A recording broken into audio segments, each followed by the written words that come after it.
Hello guys, मेरा नाम मुकुल सैनी और आप सभी का स्वागत है हमारे YouTube channel learn in Uno पर। तो गाइज़, आज का है ट्यूटोरियल हमारा HTML सीरीज़ का थर्ड ट्यूटोरियल होने के साथ साथ बहुत ही इंटरेस्टिंग ट्यूटोरियल भी होने वाला है, जिसमें हम हेडिंग टैग को और अच्छे से समझेंगे और इसके साथ साथ पैराग्राफ टैग और प्री टैग को भी समझेंगे कि जो प्रॉब्लम हमारे सामने लास्ट ट्यूटोरियल में आई थी, एक से ज़्यादा स्पेस देने वाली या फिर पैराग्राफ के बीच में एक या एक से ज़्यादा लाइन का गैप क्रिएट करने वाली, क्या ये सब प्रॉब्लम प्री टैग को यूज़ करने से दूर हो जाएगी या फिर अगर हम प्री टैग को यूज़ करते हैं तो उनमें भी हमें इन सब प्रॉब्लम्स को फेस करना पड़ेगा। तो गाइज़, अगर अभी तक आपने हमारी इस HTML सीरीज़ के पहले ट्यूटोरियल्स को नहीं देखा है तो उनका लिंक आपको नीचे डिस्क्रिप्शन बॉक्स में मिल जाएगा। आप वहाँ से उन ट्यूटोरियल्स को जरूर देखें ताकि आपकी इस HTML सीरीज़ से जुड़ी कोई भी इन्फॉर्मेशन मिस ना हो। और अगर आप हमारे चैनल पर नए हैं तो हमारे चैनल को सब्सक्राइब करके बेल आइकन को प्रेस कर दीजिए, इस वीडियो को लाइक कर दीजिए। तो आइए आज के इस ट्यूटोरियल को स्टार्ट करते हैं।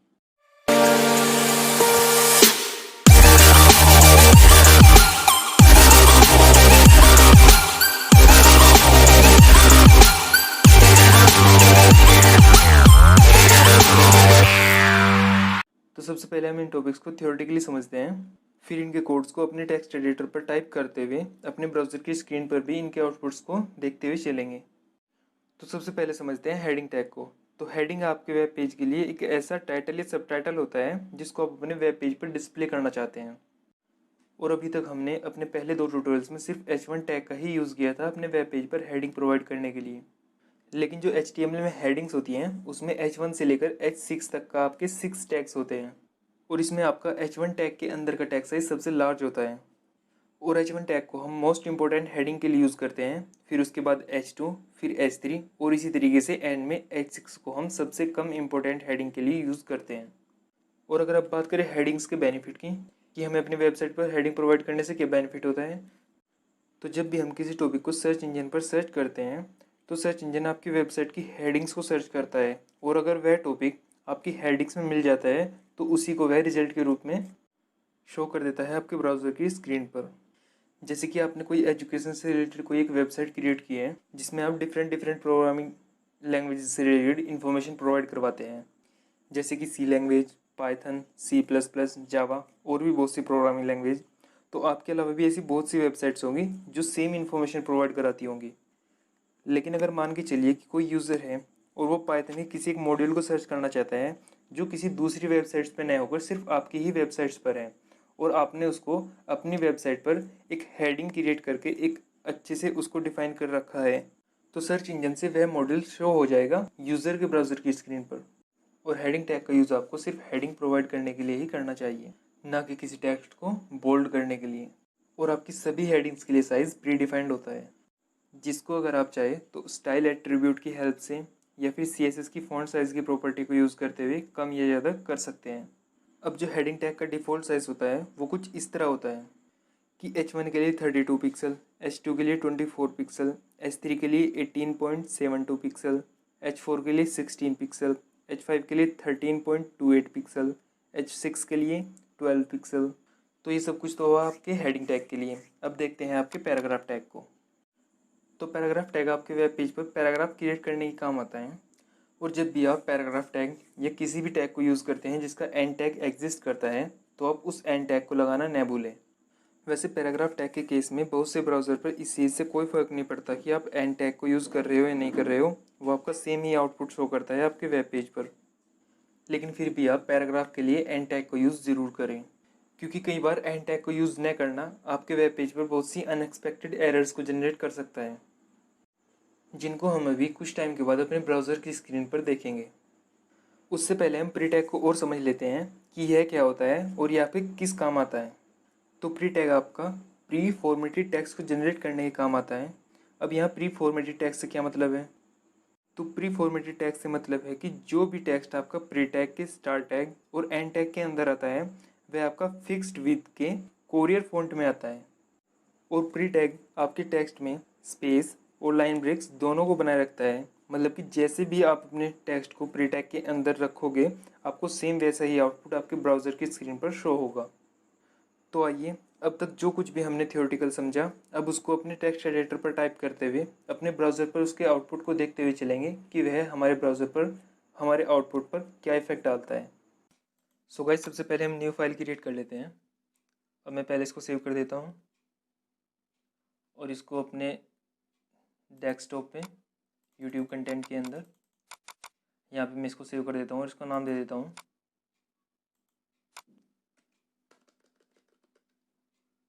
Tutorial 3.html। अब मैं इसको सेव कर देता हूँ और अब हम अपना कोड लिखना स्टार्ट करेंगे। वही सबसे पहले HTML, फिर उसके बाद अपना हेड टैग। अब इसके अंदर जो भी हम टाइटल देना चाहते हैं वो,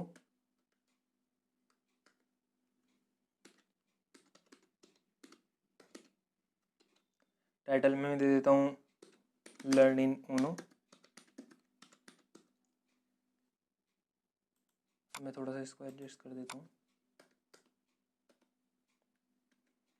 अब मैं यहाँ पे बॉडी टैग ले लेता हूँ, क्योंकि जो भी हमें अपने डिस्प्ले करना होता है वो हम बॉडी टैग के अंदर लेते हैं। अब बॉडी टैग के अंदर हम सबसे पहले हेडिंग को समझेंगे, तो इसके लिए मैं एक हेडिंग टैग ले लेता हूँ H1 और इसके अंदर दे देता हूँ कुछ भी मेरे को, क्योंकि यहाँ पे 6 हेडिंग दिखानी है तो इसके लिए मैं सबसे पहले दे देता हूँ हेडिंग 1। तो मैं इसको दे दूँगा फर्स्ट हेडिंग।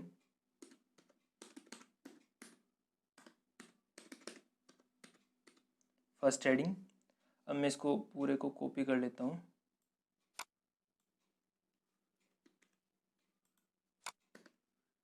और मैं इसको 6 टाइम पेस्ट कर दूँगा।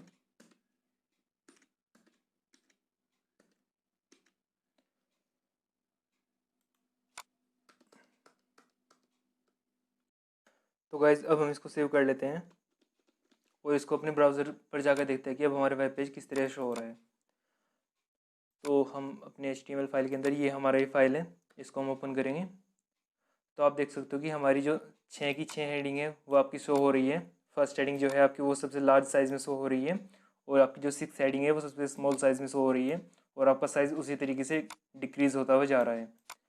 अब हम वापस अपने टेक्स्ट एडिटर पर जाते हैं और यहाँ पे अगर हम, जैसे कि मैंने आपको बताया कि हमारी जो हेडिंग होती है वो सिर्फ 1 to 6 तक होती है। अब अगर मैं यहाँ पे H7 और ऐड कर देता हूँ, H7 टैग, और इसके अंदर मैं कुछ भी लिख देता हूँ जैसे 7th हेडिंग।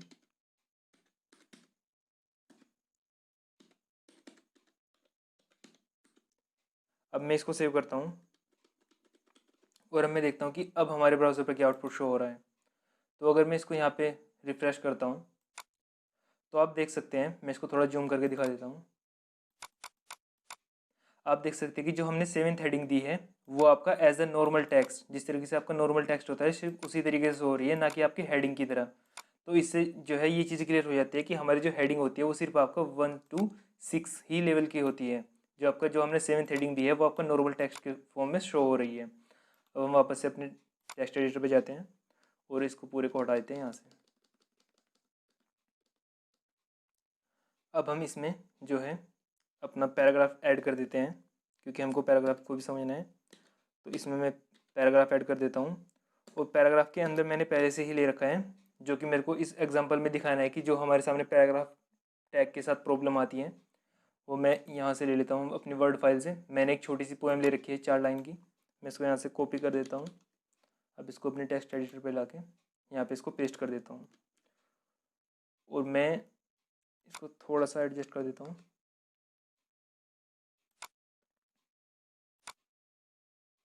और मैं यहाँ पे लाइन का गैप भी दे देता हूँ। आप देख सकते हैं कि यहाँ पे हमारा जो ये है, इस साइड हमारा राइट साइड पूरा गैप है और मैं इसको यहाँ पे भी गैप दे देता हूँ एक एक लाइन का, जिससे हमारा जो ये है स्पेस और ब्रेक लाइन दोनों को कंटेन करेगा।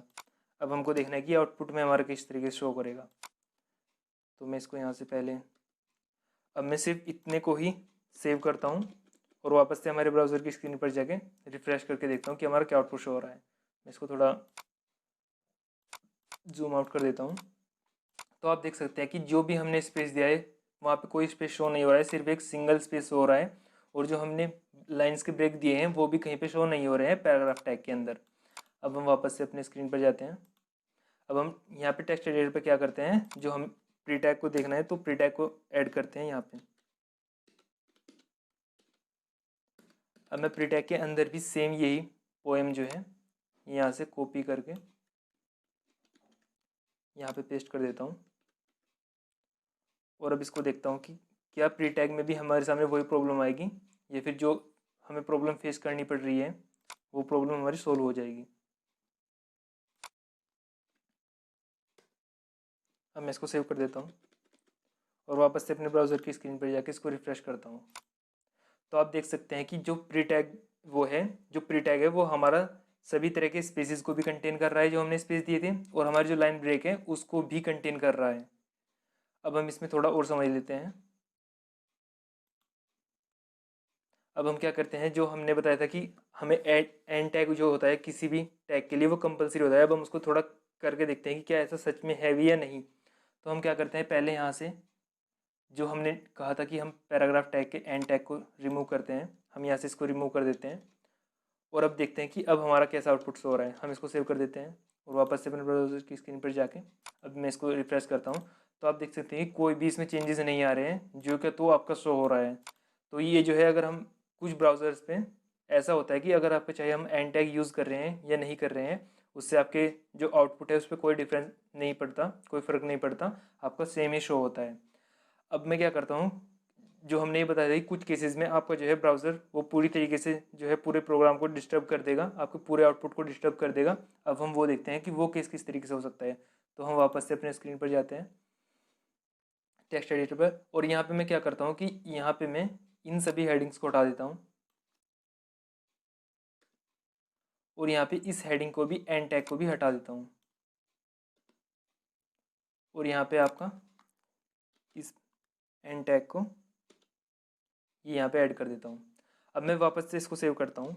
अब देखते हैं कि अगर हमने हेडिंग टैग का एंड टैग यूज़ नहीं किया तो हमारे आउटपुट पे क्या फ़र्क पड़ता है। अब मैं वापस से अपने ब्राउज़र की स्क्रीन पर आता हूँ और अब जैसे ही मैं इसको रिफ्रेश करता हूँ आप देख सकते हैं कि पूरी स्क्रीन जो है वो हेडिंग की फॉर्म में कन्वर्ट हो गई है। जो भी आपका पैराग्राफ था, जो भी आपका प्री टैग था, सब हेडिंग की फॉर्म में कन्वर्ट हो चुका है। तो इसलिए मैंने आपको बोला था कि जब भी हम किसी टैग को यूज़ करते हैं जिसका एंड टैग एग्जिस्ट करता है तो आप उसके एंड टैग को ज़रूर यूज़ करें, चाहे उससे आपके प्रोग्राम पर कोई, आपके आउटपुट पर कोई डिफरेंस पड़ रहा हो, कोई अंतर शो कर रहा हो या नहीं कर रहा हो, हमें यूज़ करना चाहिए। सो गाइज़, ये सब कुछ था आज के इस ट्यूटोरियल में। आई होप आपको सब कुछ अच्छे से समझ में आ गया होगा, और अगर अब भी आपको कोई डाउट है, कोई क्वेरी है, तो आपने मुझे नीचे कमेंट सेक्शन में कमेंट करके ज़रूर बताएं। और अगर ये वीडियो आपको हेल्पफुल लगी हो तो प्लीज़ इस वीडियो को लाइक कर दीजिए और हमारे चैनल को सब्सक्राइब करके बेल आइकन को प्रेस कर दीजिए। अब मिलते हैं नेक्स्ट वीडियो में, तब तक के लिए टेक केयर, बाय बाय।